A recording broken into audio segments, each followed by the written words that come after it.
The old saying, no pain, no gain, has never been more relevant when it comes to looking good. Since the dawn of civilization, society has held up many beauty standards. Some of them are unrealistic and straight up ridiculous. In this video, let's look back at the past beauty rituals, which can be horrifying, disturbing, and in many cases, deadly. This is the history of toxic beauty. First, let's travel back in time to ancient Egypt, where one of the most famous beauty symbols lived, Queen Cleopatra. Cleopatra is known for her bold eyeliner, but she wasn't the only ancient Egyptian who wore heavy makeup. Black and green powders were widely used to paint the eyes of both men and women in ancient Egypt. They believed that this makeup could protect them from illness and sunlight. Unfortunately, these powders contained lead salts, which can cause kidney and brain damage and other ill health effects. Although some studies have shown that these salts can really prevent eye infections, we still do not recommend you try this lead-based eyeliner. During the 16th century, English nobles used lead in makeup, but this was to whiten their face. Queen Elizabeth I was one of the most well-known users of lead cosmetics, which she employed to conceal her smallpox scars. Venetian ceruse, also known as spirits of Saturn, was supposed to be Elizabeth's favorite lead and vinegar concoction. From the 16th to 19th century, ceruse was very popular in fashion society and the nobility of Europe. While it could temporarily improve complexion, it eventually caused skin discoloration, hair loss, and tooth decay. Big eyes have long been associated with attractiveness, but sometimes trying to make your eyes bigger could get you into trouble. Belladonna, or deadly nightshade, was utilized to put into people's eyes through the Renaissance period. This was the beauty tip at the time for many Italian ladies. Their pupils were dilated by drops of belladonna, giving them deep dark eyes that symbolized purity and innocence.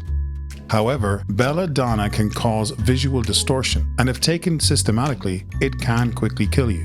Many Italian ladies were diagnosed with strabismus, heartburn, and blindness. Belladonna was also thought to be the poison that caused Juliet to appear dead in Shakespeare's Romeo and Juliet. Romance, making people live fast and die young. Hairstyles reached their peak in the late 1700s. Literally, women frequently used a bunch of extensions to get the highest hair possible.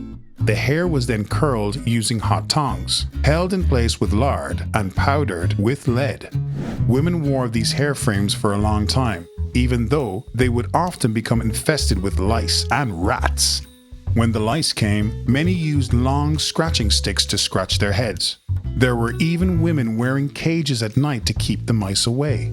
I can already feel my head itching listening to this.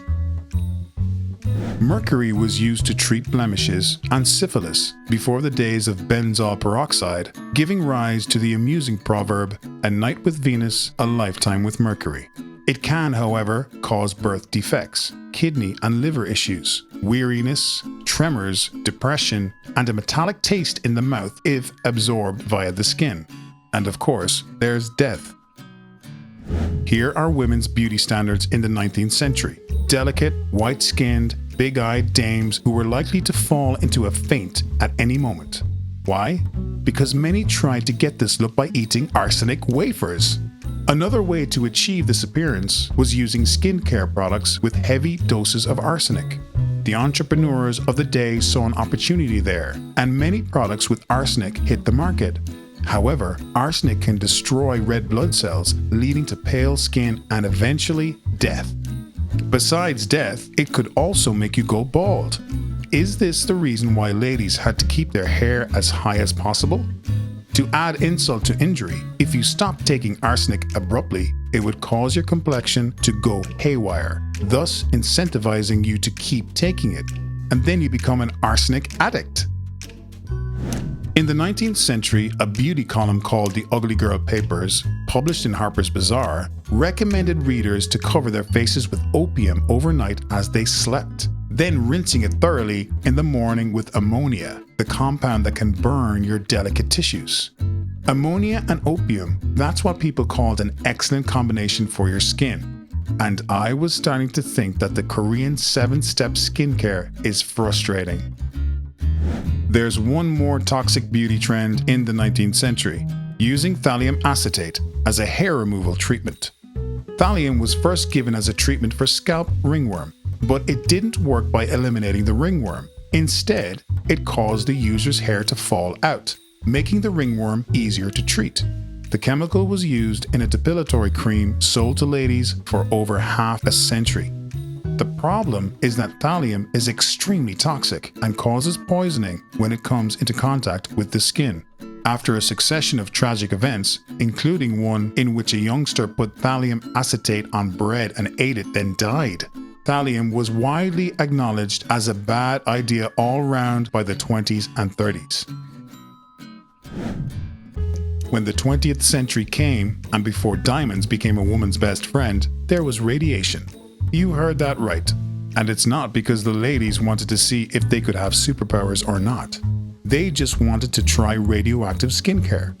When Marie Curie discovered radiation in 1898, cosmetic companies took the opportunity to incorporate it into their products before fully comprehending the risks.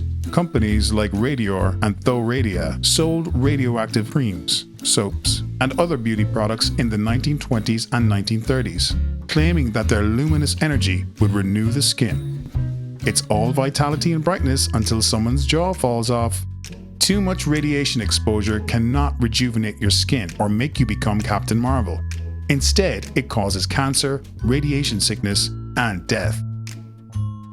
But it's not the end of the story. When the X-ray was discovered, some scientists used them to remove unwanted body hair. Patients had to be exposed to the X-ray for up to 20 hours, according to one report. Their hair did fall out, but they also developed skin thickening, ulceration, and eventually cancer. After a slew of negative side effects and lawsuits, everyone figured out that X-ray depilation was a terrible idea. The Lysol we now use to squeaky clean our bathroom tiles was once a commonly used hygiene product. Women believe that vaginal douching with a diluted Lysol solution could reduce infections and vaginal odor, preserving youth and marital pleasure. But it actually resulted in inflammation, burning, and even death. Since ancient times, beauty standards have made people constantly strive to look better in the eyes of others. Looking back at the history of toxic beauty, we may feel disgusted and horrified at how people were so desperate to be beautiful. But how about modern-day beauty standards? Are they really worth risking our time, money, and health for? Will the future generations look back at us and say our beauty was not toxic? Consumers are being more conscious about the impact of beauty products on human health and the environment. The cosmetic industry is evolving to have more nature-friendly and organic products. That might be a positive signal. After all, everything seems to get better when you go back to nature. What do you think of our modern beauty?